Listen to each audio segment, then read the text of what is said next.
Hey everyone, my name is Dante and welcome back to Story Hub, your hub for the best stories on Reddit. So last night my wife of 7 years decided to have a chill out night. After dinner she went to the den and was watching her programs while I flitted between watching the Spurs game football, soccer, and doing some odds and ends that I had planned. Next thing I know she's got the wine out and has had 2 bottles of the stuff. At around midnight I went to check on her and saw she was out cold on the couch. I went to scoop her up when her iWatch thing buzzed and a message popped up on the screen.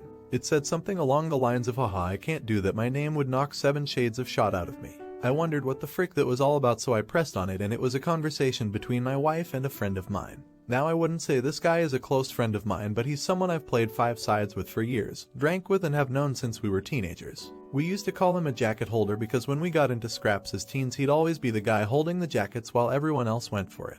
Right, so as I said I pushed on the conversation while this thing is still attached to her wrist and scrolled up to the top, and as far as I can tell it's him that contacts her first unless she's deleted. There's lots of flirting and winking going on but nothing that you could outright say was cheating. Then I get to last night and when she's drunk she starts openly begging him for sex. I couldn't believe my freaking eyes. I'm paraphrasing here because I can't remember the exact words, but she was saying things like how much she had always wanted him, how no one would ever find out if he did want to do something, and the last one that freaking killed me ... that she was great at keeping secrets. I tried to scroll on her watch but couldn't find any other messages and I don't know her phone passcode. I put her in her bed and just sat in the kitchen in shock until I fell asleep ... then got up for work about 5:30. When I went to get in my work van I just sunk down on the wheel and realized I couldn't face it, so I went back in the house, grabbed a half-drunk bottle of vodka, filled to the top with Coke, and went on a walk down the railway line. We live beside a lot of woodland and a disused railway line that goes for miles, and I've walked about half the length of it.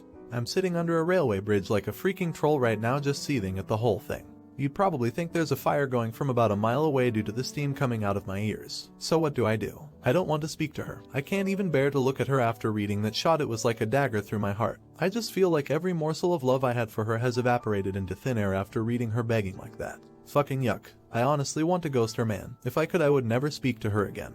The whole ungreat at keeping secrets was the thing that really got me though, like who even are you? It reeks, but it's a case of how far down the rabbit hole do I want to go. I don't care if I'm being honest, I'm just done. I've never felt so betrayed and disgusted in all my life. The thing is I've invested so much in her, not just as a partner, but as a person. I loved her so much and thought of her personality, and by extension my personality reflected that of good people. To realize she's a backstabbing snake makes me feel like a snake. I feel like a worse person than I was yesterday. The only way I can describe it is for someone you looked up to, took advice and life lessons from, to suddenly find out they were a pedo or a rapist or just a downright creep ... Your entire perception of yourself and who you are would be shattered because you've took on board what they've said and invested time into a creep. God, I'm rambling nonsense, I apologize. I'm lucky in that our house is owned by my parents, who 6 years ago moved to a retirement village and we moved in. The house will be bequeathed to me when they die, but I don't and hopefully won't own it for a long time. They couldn't be bothered with the upkeep and all the problems etc. and wanted to see out their final days in peace, so when we do divorce my soon-to-be ex won't be getting her hands on it.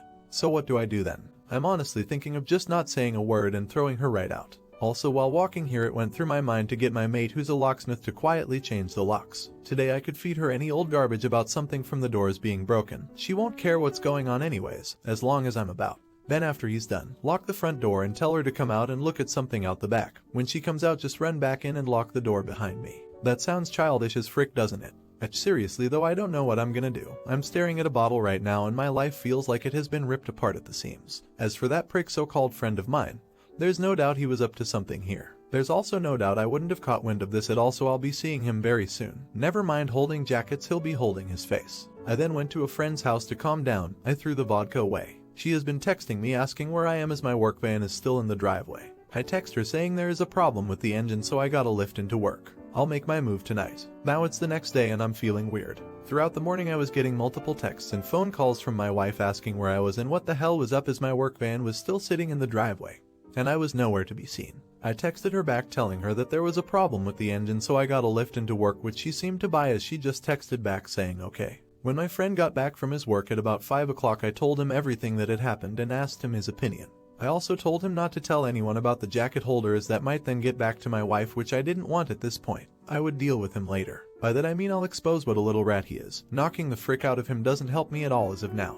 As an aside to the people saying he done nothing wrong, he messaged my wife first. He was being extremely flirty ... What the frick is he even playing at messaging my wife for in the first place? He only knows her in passing, from afar. Look, I've got no problem with 2 adults conversing with each other, but they hardly knew each other and it was flirty from the start as far as I could tell. I think they've seen each other while out and about and it's gotten flirty then. So my friend convinced me to try and keep a low profile and see what I could dig up, but at the same time speak to a lawyer and get the ball rolling in terms of finding out my options, which I have done today. He took me home about 6 o'clock and I was honestly dead on my feet by that point.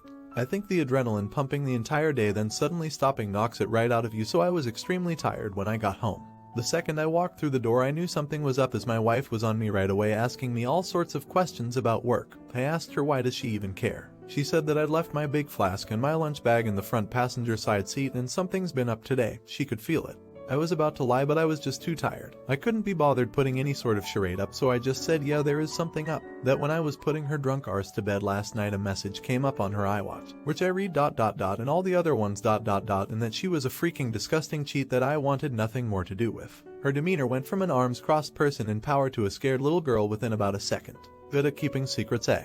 Begging that little rat for sex, eh? Yep, read it all. She started sobbing and I just walked away and upstairs into the shower. When I got out she was sitting on the top stair crying still, and the excuses started right away. How she was drunk, vulnerable, had never done anything like that before, how he had messaged her first and it didn't mean anything, she was never gonna go through with it. Pretty much everything that everyone on here was saying she would say, like she had the playbook out. The only thing she didn't do is try and blame me. She probably knew I would have thrown her right out the door if she had tried that shot. I told her that I wanted a divorce and she left the house within a month. Also told her that she was moving to the spare room. I've been pretty much ignoring her ever since, just scowling at her and shaking my head when she starts waffling nonsense. I don't want to hear it. She slept in the spare room last night and I haven't spoken to or texted with her at all today. If I'm lucky maybe she'll be gone when I get back from work, but my luck is not that good I suppose. On getting her out though I was telling my parents what was happening and my mother was adamant I wasn't throwing her out onto the streets. Her and my mother are close and always have been. We'd have been together 11 years in December. My mother was saying she made a mistake and that we should sort it out like adults, that we've been through too much together and that she didn't actually do anything. It was just words. She completely took her side over mine. Couldn't believe it.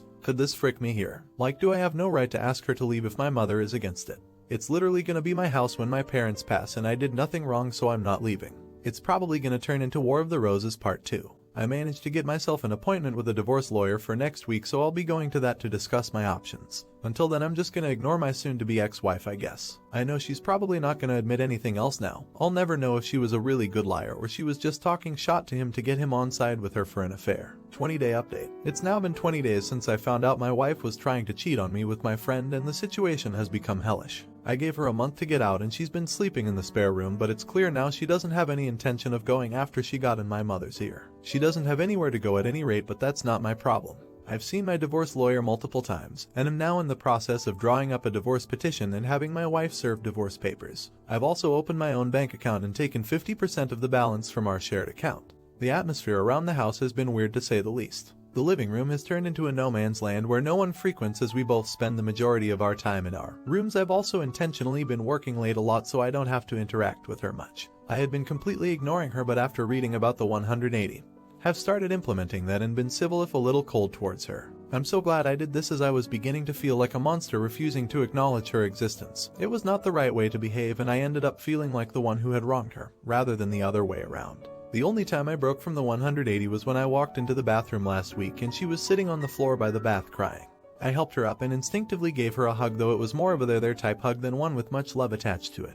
The sad thing is that I'm so suspicious of her now that I wouldn't put it past her to be waiting on me coming in so she could put on a performance. The thing is that probably isn't even true, but this is the sort of shot that's going through my head in this environment. It's just toxic. She's been crowing about how she'll do anything and everything to save this marriage, anything to prove to me that it was just a silly mistake, so I brought up a lie detector test. I don't plan on ever getting one done, wouldn't even know where to start, I just wanted to gauge her reaction. She was all for it ... well until a few hours later when she came to me, tablet in hand, going on about how inaccurate they are ... and that anxiety and nervousness can throw up false readings ... and with her and her anxiety disorder and all. I just laughed. It wasn't even a normal chuckle either. It started as a bit of a cackle and ended in a childish giggle. It appears she would do everything to save this marriage ... well, everything except take a lie detector test that is ... HMM. It doesn't even matter anyway. I meant what I said in my opus. Every morsel of love I had for her dissipated into the atmosphere after I read her say those horrible things. I don't see her as my true love anymore, the person I could tell anything to and would trust with my life. I just see trash. Trash that needs to be taken out before it stinks. Jacket holder has been the talk of the town since I exposed him to our friend group a few weeks back. It's safe to say he has no friends left among us and has been completely ostracized. I tried phoning him a few times but he refused to answer, then blocked my number. Frick that little rat, I hope it was worth it. I've spoken to my mother multiple times about this and during a heated argument asked her why she was taking my wife's side. Like, was there something she wasn't telling me here? What was she expecting? Us to live like roommates? Go on like nothing happened? It's ridiculous. She said she has always seen my wife as the daughter she never had but always wanted. My mother had a stillborn daughter before I was born and it has haunted her, so she latched onto my wife and has done since we got together. As I said previously, they have a close bond. The fact my wife doesn't have any family and only a few friends who have their own busy lives and families means if I threw her out she would be all alone, and my mom thinks that's unacceptable, especially during a pandemic.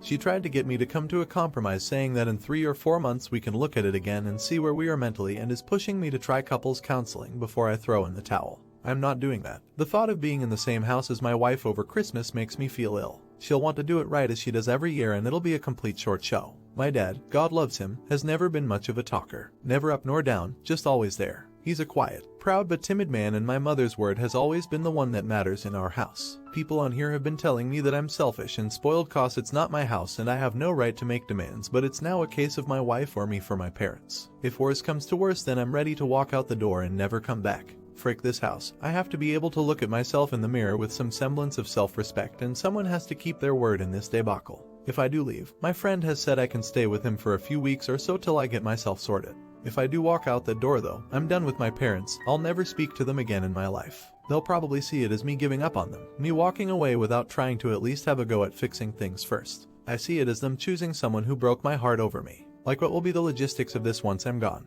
Just her staying there herself, my mother and father looking after a backstabber while their flesh and blood goes off alone. A little more info on the house. My parents let us move in a year after our wedding. It was an apparent belated wedding gift. Although, that was just the chatter from them at the time. They were always planning on moving out and moving us in. I've spent tens of thousands on it over the years, but that's neither here nor there. I have fantasies of leaving this all behind, going somewhere new and starting again.